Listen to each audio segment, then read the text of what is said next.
নমস্কার বন্ধুরা, স্বপ্নের খেলাঘরের নতুন একটি ব্লগে আপনাদের সবাইকে স্বাগত। সবাই কেমন আছেন আপনারা? আশা করি সবাই খুব ভালো আছেন। আজকে রবিবারে আমরা কি খাওয়া দাওয়া করলাম সেটা নিয়ে আপনাদের সামনে হাজির হয়েছি।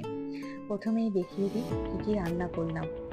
ঝুরঝুরে আলু ভাজা, কুমড়ো ভাজা, এখানে রয়েছে হচ্ছে পাঁপড় ভাজা, আর এই যে দেখুন মুড়ো ডাল বাটি করে নিয়ে নিয়েছি, আর এটা হচ্ছে কাতলার দক্ষিণী রসা। কেমন করেছি রান্নাটা সেটা আজকে আপনাদের সাথে শেয়ার করে নেব। এই যে দেখুন মুড়ো ডাল টকটকে করে করেছি। দুটো মুড়ো দিয়েই এই রান্নাটা আজকে করেছি। আর দেখুন আমরা মুড়োর ডাল দিয়ে প্রথমে খাবো ঝুরঝুরে আলু ভাজা আর কুমড়ো ভাজা দিয়ে। আর এই যে হচ্ছে ঝুরঝুরে আলু ভাজা, এই করাটা খুবই ইজি। দেখলে মনে হয় খুব কঠিন, বাট না, রান্নাটা খুবই ইজি। কিভাবে করলাম চলুন আপনাদেরকে জানাই। আলুটা প্রথমে গ্রেটারে কুড়ে নিয়েছি, তারপরে সেই আলুটাকে ততক্ষণ ধুয়েছি যতক্ষণ না ধোয়া আলুর জলটা একদম পরিষ্কার থাকে, যাতে স্টার্চটা পুরোটা বেরিয়ে যায়। তারপর সেই আলুটাকে ফ্রিজে রাখা ঠান্ডা জলে ভালো করে ভিজিয়ে রেখেছি।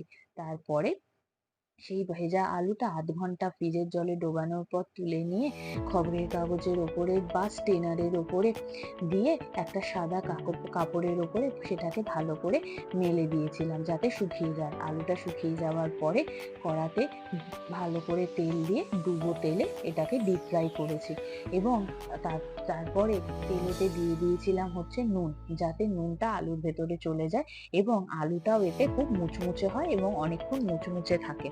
করলেই তৈরি হয়ে যাবে হচ্ছে আলুর ঝুরঝুরে ভাজা। আর তার আগে বাদাম, কারি পাতা, শুকনো লঙ্কা ভেজে রেখেছিলাম, তার উপরে ছড়িয়ে দিয়েছি। আর এই হয়ে গেল আজকে শোস্টপার কাতলার দক্ষিণী রসা। কেমন হয়েছে বলুন তো? এই রান্নাটাও খুবই সোজা। কি করেছি ভাবে রান্নাটা বলে নিই। কাতলা মাছ কিনে এনে তাকে ভালো করে নুন হলুদ মাখিয়ে ভেজে নিয়েছি। তারপর একটা মিক্সিং জারে টমেটো, আদা, পেঁয়াজ, রসুন, কাঁচা লঙ্কা, চালমগজ, কাজু বাদাম, পোস্ত, সর্ষে, কাঁচা আমের কয়েকটা কুচি, জয়িত্রী, এলাচ আর দারচিনি সমস্ত কিছু দিয়ে সেটাকে একটা ভালো করে পেস্ট বানিয়ে নিয়েছি। আর ছিল হচ্ছে একটা বাটিতে দই দিয়ে ভালো করে ফেটিয়ে রেখেছি। দইতে দিয়েছিলাম হচ্ছে কেওড়া জল আর একটু মিঠা আতর, এতে খুব সুন্দর একটা ফ্লেভার আসে। এরপরে কড়াইতে দিয়েছিলাম হচ্ছে সর্ষের তেলে কালো জিরে ফোড়ন দিয়ে, কাঁচা লঙ্কা ফোড়ন দিয়ে, তারপরে দিয়েছিলাম অল্প একটু কুচনো পেঁয়াজ, এবং তারপরে এই মিক্সিতে পেস্ট করা মশলাটা দিয়ে ভালো করে কষেছিলাম। কষা হয়ে যাবার পরে গ্যাসের ফ্লেমটাকে একদম কমিয়ে দিয়ে, বা অনেকে বন্ধ করেও দেয়, আমি একদম কমিয়ে দিয়ে ফ্যাটানো টক দইটা তাতে দিয়ে দিয়েছিলাম। দিয়ে যখন তেল ছেড়ে যায় তখন মাছটাকে দিয়ে ভালো করে একটু নাড়িয়ে দিয়ে দিয়েছিলাম একটু জল, দিয়ে সেটাকে ভালো করে ফুটিয়ে নামিয়ে নিলেই তৈরি হচ্ছে কাতলার দক্ষিণী রসা। ও হ্যাঁ, একটা জিনিস বলতে ভুলেই গিয়েছিলাম। মশলা যে পেস্টটা তৈরি করেছি তাতে অবশ্যই একটু কারি পাতা দেবেন। খুব বেশি নয়, অল্প পরিমাণে একটু কারি পাতা দেবেন। এই যে কারি পাতার ফ্লেভারটা আর কেওড়া জলের ফ্লেভারটা যেটা আসে, এটা অসাধারণ লাগে খেতে। নিজে রান্না করেছি বলে বলছি না, একবার আপনারা ট্রাই করে দেখতে পারেন, তারপরে আমাকে কমেন্টে জানাবেন কত সুন্দর লাগে এটা খেতে। আমি এই মাছটা কিভাবে রান্না করেছি তার ভিডিও আপনাদের সাথে শেয়ার করব। খুব সুন্দর হয় রান্নাটা, খুব চটজলদি হয়ে যায়। এই মশলাগুলো তো আমাদের ঘরেই থাকে, তো আপনারা একবার ট্রাই করে দেখতে পারেন কাতলার এই দক্ষিণী রসা। খুবই ভালো একটা রান্না, খুব সুন্দর একটা রান্না।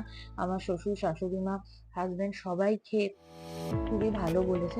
শ্বশুরমশাই সাধারণত কোনো জিনিসকে এত সহজে ভালো বলে না, কিন্তু এই পদটাকে খুব বলেছিল যে বৌমা খুব ভালো হয়েছে খেতে। তো রান্না করার পর মন তৃপ্তি হয়েছে। খুব ঝাল ঝালও হয় না, যারা বেশি ঝাল পছন্দ করে না খেতে পারেন। অনেকেই হয়তো একটু লাইট খাবার খান, কিন্তু একদিন একটু তো আমরা একটু ঝাল ঝাল একটু রিচ খেতে পারি। তো এই রান্নাটা একবার খেয়ে দেখতে পারেন, খুব সুন্দর খেতে, খুব সুন্দর হয়েছে। আমার শাশুড়ি না, যিনি মাছ খান না, তিনিও বলেছেন যে মাম এটা খুব ভালো হয়েছে খেতে। বাড়িতে আমার সবাই মাম বলে ডাকে কিনা, তো এই নামেই সবাই সম্বোধন করে থাকে। তো আপনারা রবিবার দিন কে কিরকম খাওয়া খেলেন, খাওয়া দাওয়া করলেন জানাবেন অবশ্যই। আর আমাদের নতুন ভিডিও আপনাদের কেমন লাগছে সেটাও জানাবেন। আপনাদের কমেন্টের অপেক্ষায় অধীর আগ্রহে বসে থাকি। আমাদের এই নতুন চ্যানেল, নতুন ভিডিওতে আপনারা প্লিজ পাশে থাকবেন, পুরো ভিডিওটাকে দেখবেন। আপনাদের পাশে থাকা, আপনাদের সহযোগিতা আমাদের একান্ত কাম্য। আপনাদের জন্য এই নতুন নতুন ভিডিওগুলো আনি। ভালো লাগে নিজেদের জীবনের এই টুকরো মুহূর্তগুলো আপনাদের সাথে ভাগ করে নিতে, খুবই ভালো লাগে। আপনারা কে কিভাবে রবিবার করে রান্না করেন, কি রান্না করেন, কি নতুন নতুন রেসিপি ট্রাই করলেন, অতি অবশ্যই আমাকে জানাবেন। এই দেখুন খাওয়া শেষ, কর্তামশাই এবার চাটনি খাওয়ার জন্য অপেক্ষা করছে, কিন্তু আমার তো খেয়ালই নেই খেতে খেতে। শেষে সে বাধ্য হয়ে নিজেই চাটনিটা নিয়ে নেয়, এবং পাঁপড়টা আমরা ভেবেছিলাম চাটনি দিয়ে খাবো বলে, কিন্তু খেতে খেতেই পাঁপড়টা ভাজা খাওয়া হয়ে যায়। এই যে দেখুন নিজেই চাটনিটা নিয়ে নিয়েছে। আপনারা রবিবার দিন কেমনভাবে কাটান, নিজেরা বাজার করেন কিনা সেটাও আমাদেরকে জানাবেন। আর আমাদের এই ভিডিও আপনাদের আজকে কেমন লাগলো সেটাও অতি অবশ্যই কমেন্ট করে, লাইক করে জানাবেন। আপনাদের বন্ধু বান্ধব সবার সাথে শেয়ার করবেন। আপনাদের পাশে থাকা একান্ত কাম্য। প্লিজ প্লিজ বন্ধুরা আমাদের চ্যানেলটিকে সাবস্ক্রাইব করবেন। যারা আমাদেরকে ফেসবুকে দেখেন, তারা ফেসবুকে দেখতে চান, তাদের ফেসবুক লিঙ্কটা আমি ডেসক্রিপশন বক্সে দিয়ে দেবো। আপনারা আমাদের ভিডিও ফেসবুকেও দেখতে পারেন। তো সবাইকে অসংখ্য ধন্যবাদ আমাদের ভিডিও দেখার জন্য। অবশ্যই ভিডিওটা দেখুন। সবাই খুব ভালো থাকবেন। আজকের মতো আসি, টাটা।